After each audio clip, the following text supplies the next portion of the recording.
I just built a competition car, so now we're going to go over the engine bay, interior, and rear deck of this 1988 Lancia Delta. And I won't go into all the boring details, but you know this car did run on Bring a Trailer earlier in the year. I have taken possession of this car from the guy that bought it from Bring a Trailer. Car bid to $33,500, it didn't sell, he paid $36,000. Put a full exhaust on it, kept it several months, and then sold it to me. I think the reason that he sold it was it was smoking when he got it, and probably sketched him out, thought it was the motor. Turns out it was just the turbo that was leaking. So I have since brought this car to the next level. We did a little engine bay restoration, touched up some things that were dirty and needed to be, refinished under the hood, fixed the air conditioning, fixed the fan switch, put a radio bezel on it, put the lowering springs on it, secondary customer that I bought it from, put a full exhaust on it. And this car does come with a chip that the next owner can install. It's a chip and it has some, was it like a fuel pressure regulator? And maybe a fuel pump. Or a fuel pump or something like that. So I elected, everything that you need to upgrade the car for performance. So I elected not to install it because my guys don't have a dyno and it says you can install it without a dyno. I'm not a fan of that. One thing I'm gonna point out on the hood too, you got this chip here that was on it. There's a little high spot in the paint, but my dent guys come, that'll be flattened out. But you got this little spot here with a chip. And then also on this corner, I touched this up here, there's a couple chips here.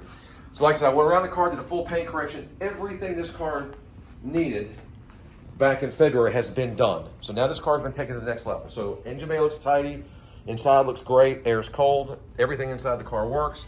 I got the radio bezel. I took the time and effort to source the factory radio bezel, which was also missing during the other auction.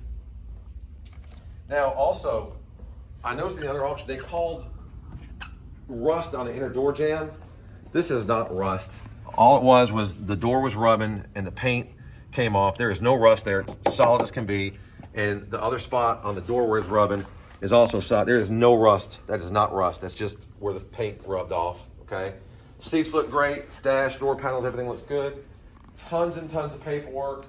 There is a separate video just going over the paperwork on the car. And then here is the, when Christian comes around over here in the back. These are the items that you would install when you install this chip. And like I said, we could have put this chip in, installed this stuff, and just let it roll. But I am just not a fan of tuning a car without a dyno. So I would just suggest if you decide you want to go ahead and, that's the extra parts there. There's instructions in there as well. Yeah, it's very vague though. So I told my guys to listen, without a dyno, I'm not going to put a chip and make it more powerful and then cause any issues. Tons of history, tons of paperwork. I spent probably 25, 6, 7, 8, 9. I spent probably close to $3,000 on this car, in addition to what the previous customer did on the downpipe and full exhaust. All the jambs look good. This side right here, love the colorful striped interior, very appropriate for the 80s. Love the floor mats in it with the HF insignia on it. Stuff like this. You got the works with the paint rub. That's just, it is what it is. Recaro seats. Let's take one more shot at this engine bay. Car runs like a top, air's cold. Both sets of wheels, which I'll do a little video once I get the other wheels up here in photograph. So check it out. Cars will be live on September 1st on Bring a Trailer. It's got the right look. It won't break the bank.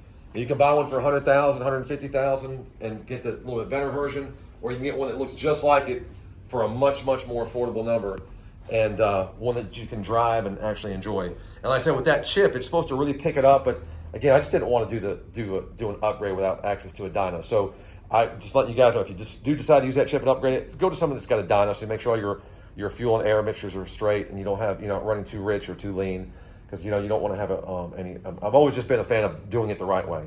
So good luck guys, bid all you can and have a good day.